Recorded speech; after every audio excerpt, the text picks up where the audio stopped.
Well, good morning. It's me, Kenny Polcari, and I am your host of the party. And today is Thursday, March 30th, 2023. And yes, I know I'm a little bit behind the eight ball, but I had stuff to do this morning, so I'm just catching up now. So please excuse me, but here you go. If you got the written note, then you were certainly well aware, because that went out very early this morning at 6 o'clock. Now here's the video. So here's what you need to know. It was a risk-on day yesterday, but remember, it is the end of the quarter, so there's some window dressing going on. Tech continues to lead. The VIX falls back to pre-crisis levels, right, as fear subsides. Oil was up. Bonds and the gold churn right in place, right? No big moves either way. And what do we have for dinner? Well, we're having the seared halibut in a white wine and artichoke sauce. Very delicious. So like I said, it was risk on. Renewed hopes that the Fed is going to halt further rate increases and then initiate rate cuts.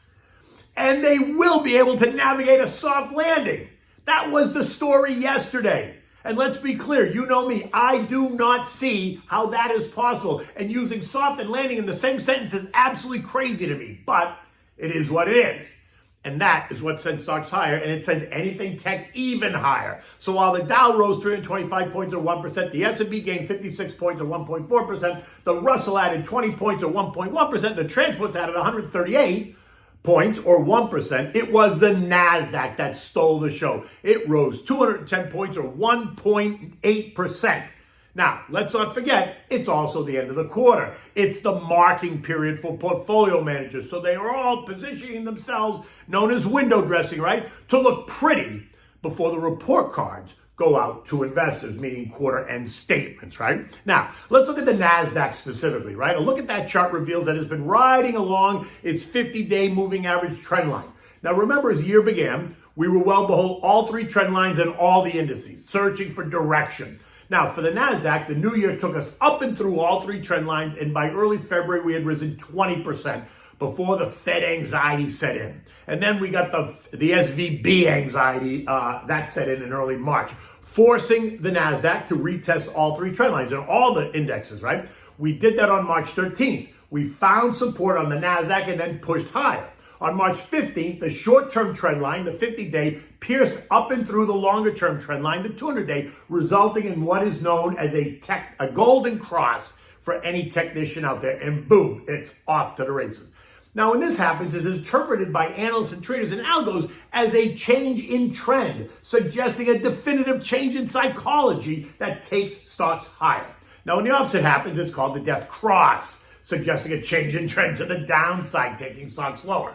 But right now, we're talking about the golden cross, right? So when the golden cross happens, all of those smart logic algos that are out there, they respond to that technical signal and they go to work, initiating buy orders, causing an increase in demand while canceling inline sell-side interest, causing a decrease in supply. And boom, it's Econ 101 all over again, right? Right back to that whole demand-supply issue.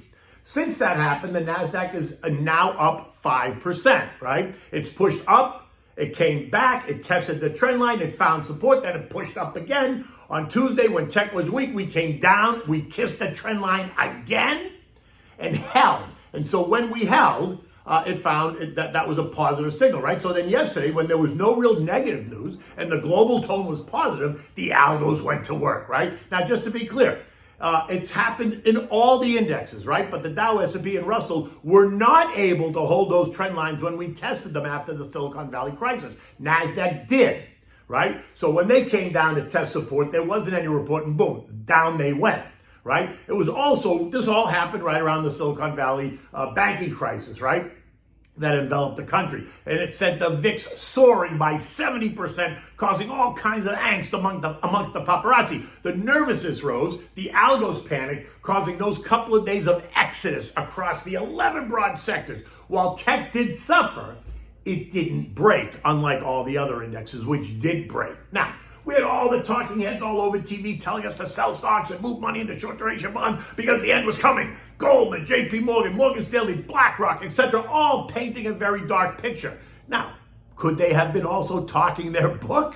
Now, while others, myself included, suggest that instead of selling your stocks, buy some protection to the downside to help you protect if the market moves lower, and then get ready to go shopping for some of those names that are about to get hammered. Good, solid names, right? So, for instance, Apple fell 6% in the 4 days post Silicon Valley, right? Many asset managers using it as an ATM to raise a lot of money quickly.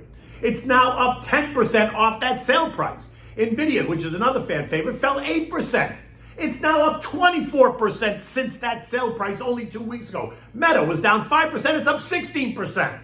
And that's just three of the sexy names. Then there are the others that if you look at the boring names, right? But you're going to see the same pattern, just not as dramatic. Johnson & Johnson was down 3.5%. It's now up 4.5%. Coke was down 2%. It's now up 5%. The XLP, which is consumer staples, which are really boring, was off 2.5%. It's now up 4.4%. And all that suggests is that cooler heads prevail. Don't make emotional decisions. The idea that you have to shoot first and ask questions later may not be the best move. Now, clearly, had the banking crisis continued to spin out of control, it would have been very different. But listen, once they came out and backstopped everybody, it changed the story. And just to make it clear, they did backstop everybody, at least until they could figure out who to blame and then what new regulations that they can jam down our throat versus just enforcing the ones that already exist.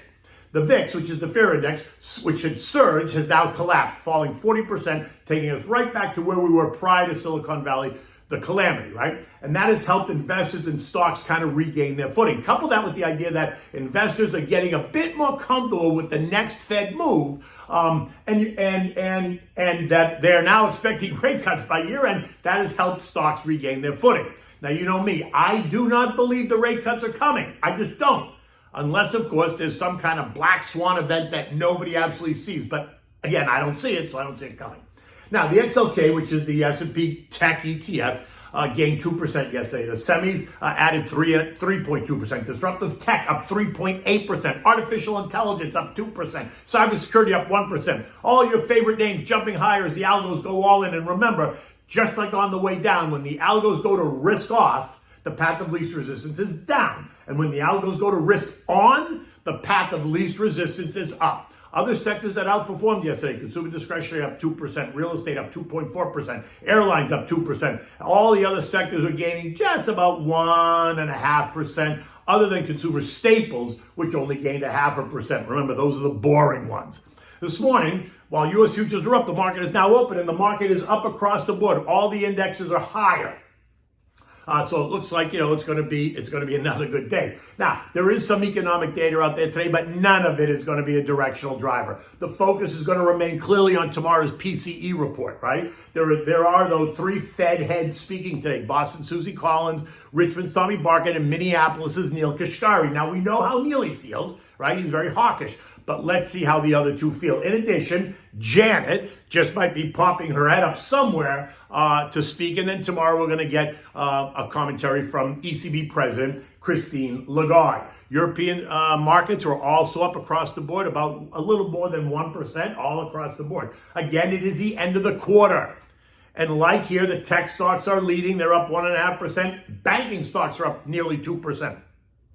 Dominique Lebrun, chair of the EU Banking Single Resolution Board, telling the Europeans and telling us that the European banking system is very strong. It has good solvency, liquidity, and profitability, and for those reasons has good resiliency. But it does not mean that you have to, that you need to stop to remain vigilant. You need to be vigilant. He stressed that any resolution around European AT1 bonds demands that equity holders are going to get wiped out first, which is not what happened in Switzerland with Credit Suisse and UBS. But remember, Switzerland is not part of the European Union. Now, oil this morning was up again, right? Trading at 73.70. Yesterday, the EIA reported that we had a drawdown in crude stockpiles, falling 7.5 million barrels last week. And bonds, they continue just to churn. 2 years yielding 4.09. The 10-year did nothing, ended the day at 3.56, while the shorter duration 3 and 6 month bills are yielding an annualized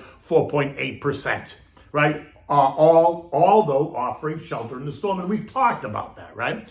The S&P closed at 4,027, up 57 points. Right? So the trend line, the support trend line at 39.60 held, and we blasted right up and through resistance at 4,015. Now, it appears this morning we're up, right? So it appears that 4,015, which was resistance, is now going to become support. So we have to ask ourselves, are we setting up to test the February high at 41.90? Now, While I don't think so yet, not this time. Because look, we only got 3 weeks before we have to send our checks into the government, right? Because it's tax season, Gavish.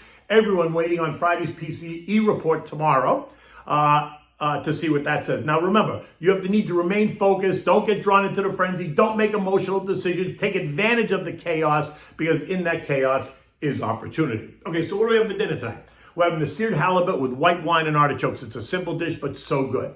So you have to start with 4 to 6 pieces of halibut, depending on how many people you're cooking for. You can cook it with the skin or without the skin, depends on what you like. I'll cook this one without. So on medium heat, you wanna add 3/4 of a stick of butter, a bit of olive oil, and then 2 sliced shallots. You want to saute the shallots until they're soft, 3 or 4 minutes. Now you're going to add the sliced artichoke hearts. You're going to saute those with the shallots for 3 or 4 more minutes, and then you're going to turn the heat up, right? Get the pan really hot. Then you're going to add the halibut. You're going to sear it on the one side, right? Once you've seared it on one side, you kept it there for a couple of minutes, flip the halibut, and then pour in some white wine. You want to bathe it. Bring it to a boil, reduce heat to medium-low, and cover and steam it for 10 minutes, right? You can test the halibut with a fork just to make sure it's done. Don't drown the halibut, just bathe it, right?